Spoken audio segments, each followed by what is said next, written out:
சோதனம் பண்ணுவேன், இங்க முதலாம் சோதனம் பண்ணுவேன்னு சொல்லி ஒரு தீர்மானம் பண்ணுங்க. 10 மடங்கு ஆசீர்வதிக்கப்பட்டிருக்காங்க.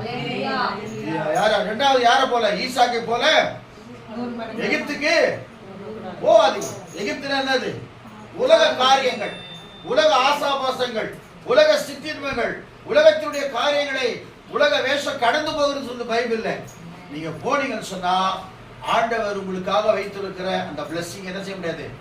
இட வசனம் சொல்லுது, எல்லாம் பஞ்சமா இருக்குது, அவர் மாத்திரம் விதை விதைக்கிறார், 100 மடங்கு 100% ஆண்டவர் அவர் கொடுக்கிறார். அல்லேலூயா சொல்லுவோமா? அதெல்லாம் புறஜாதியோட சாட்சி வருது. என்ன சாட்சி? கர்த்தர் நிச்சயமாக கூட கூட இருக்கிறார். அப்போ 1000 மடங்கு யார நம்மள ஆஸ்வதிக்க போறார். எப்போ? உண்மையுள்ள மனுஷன். ஆமா, நீதிமன்ற புஸ்தகத்துல 3ஆம் அதிகாரத்துல ஒரு வசனம் இருக்கு, ரொம்ப பிடிச்ச வசனம் இருக்கு. 16, 17 தெரியல, வாசிச்சு பாருங்களேன். கர்த்தருக்கு ஸ்தோத்திரம்.